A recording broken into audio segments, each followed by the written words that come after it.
Assalamualaikum. Lecture 10 ARM. Under discussion topic is how to complete research proposal and research thesis within time.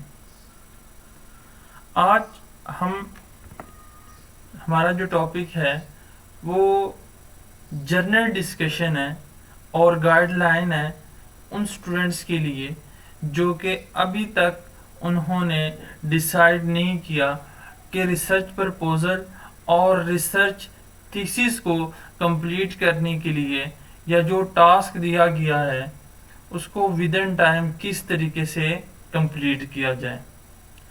Mostly as per my experience आपके साथ मैं share करना चाहूँगा कि MS में MPhil level के ऊपर आजकल 3 सेमेस्टर के अंदर आपका एमएस जो डिग्री है वो कंप्लीट हो जाती है। फर्स्ट 2 जो सेमेस्टर होते हैं वो कोर्स वर्क के होते हैं और लास्ट सेमेस्टर जो होता है उसमें आपने थीसिस जो है वो सबमिट करवाना होता है। तो mostly student after 6 month third semester के बाद थीसिस तो दूर की बात वो अपना रिसर्च प्रपोजल तक नहीं सबमिट कर पाते। इसी तरीके से पीएचडी के student after 1 year course work जब वो रिसर्च प्रपोजल की तरफ मूव करते हैं तो 2 ईयर्स के अंदर उन्होंने अपना complete research proposal thesis approved करवाना होता है। तो इशू क्या होता है, जो मेन इशू होता है कि वो जो एमएस के बच्चे एमफिल मास्टर या जो बैचलर लेवल के या जो स्कॉलर पीएचडी लेवल के जो स्टूडेंट्स हैं वो अपने रिसर्च थीसिस को विद इन टाइम कंप्लीट नहीं कर पाते। तो इस इशू को, इस प्रॉब्लम को रिजॉल्व करने के लिए मैंने स्टूडेंट को एक गाइडलाइन प्रोवाइड की है और इंशाल्लाह उससे आप बहुत ज़्यादा फ़ायदा हासिल कर सकेंगे। हम मूव करते हैं अपने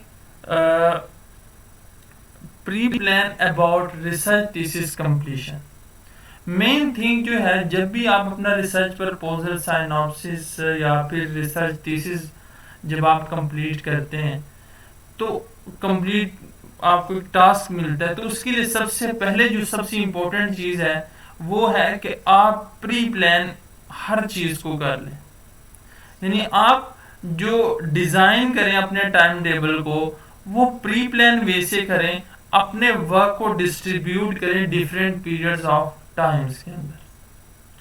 सेकंड, डिजाइन टाइम टेबल, आप कोई टाइम टेबल डिजाइन करें और उसकी हर कैटेगरी को जो आपको लगता है कि इतना टाइम मुझे लग सकेगा एक स्टैंडर्ड रख लें या एस्टिमेशन रख लें कि मैंने इतने टाइम के अंदर ये वाला पोर्शन जो है वो मैंने कवर करना है और strictly follow the time table for work completion.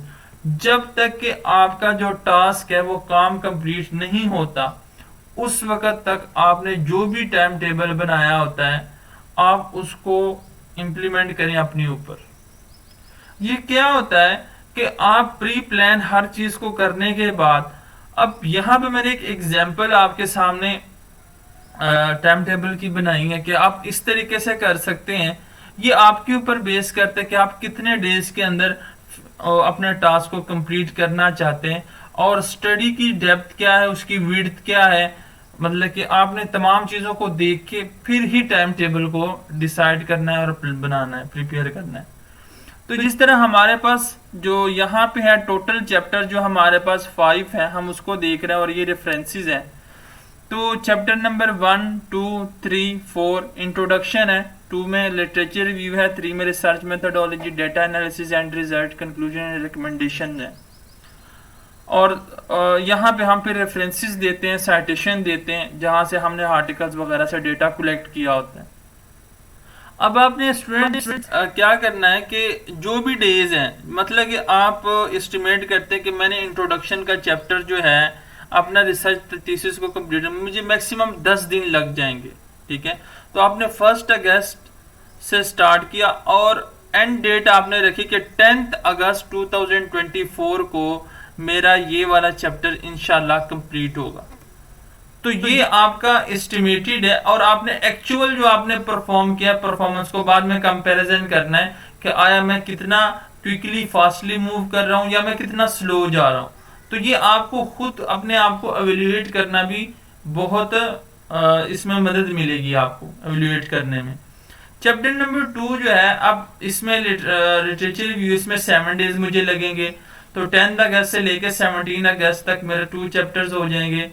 इसमें रिसर्च मेथडोलॉजी में मुझे 22 अगस्त तक यानी 5 डेज लगेंगे, और 4 चैप्टर में 30 डेज लगेंगे, क्योंकि यहाँ पे डेटा वगैरह कलेक्ट करना होता है। अगर प्राइमरी डेटा है तो फिर उसमें टाइम ज़्यादा टेकिंग होता है, ठीक है, और अगर सेकेंडरी है तो उसमें भी थोड़ा सा वर्किंग करनी पड़ती है। तो आपने उस हिसाब से 30 डेज का कर लिया, तो 21 सितंबर 2024 के अंदर ये आप मतलब कि इतने दिनों बाद आपका ये 4th चैप्टर और 2 डेज आपके कंक्लूजन और रिकमेंडेशन पे लगी। तो ये आपका 23 सितंबर 2024 को आपका ये 5 चैप्टर कंप्लीट है। इसके बाद आपने एस्टिमेशन की कि मुझे 3 दिन रेफरेंसेस पे लग जाएंगे, ठीक है। तो ये आपने फिर आपको पता चला कि एस्टिमेशन होगी, प्लान कर लिया कि 1 अगस्त से लेके 25 सितंबर 2024 तक मैंने अपने जो रिसर्च थीसिस को है वो विद इन टाइम मैंने कंप्लीट करना है, और ये मेरी एस्टिमेशन क्राइटेरिया है। अब आपने उसी के मुताबिक जब लेके चलेंगे, प्री प्लान होगे, तो आपके लिए इजी भी होगा, और वो जो टास्क है वो भी फुलफिल होता रहेगा। इसके अलावा उधर भी चीजें होती हैं, जिस तरह मैंने आपको रिसर्च थीसिस का फर्स्ट पार्ट बताया, आपने उसमें एब्स्ट्रैक्ट भी लिखना है, टेबल ऑफ कंटेंट्स और मुख्तलिफ अपेंडिसेस होते हैं आपके, वो भी डालने हैं। तो वो बात की बात है, लेकिन अभी हमारा जो मेन फोकस है अपने रिसर्च थीसिस के ऊपर, ठीक है। तो अगर आप प्री प्लान होके चलेंगे तो इंशाल्लाह आप 100% जो है वो अपना जो टास्क है, जो गोल है, जो आपका ऑब्जेक्टिव है, वो उसको आप अचीव कर सकेंगे। नेक्स्ट हमारा लेक्चर जो है वो चैप्टर नंबर 2 हम स्टार्ट करेंगे लिटरेचर रिव्यू से।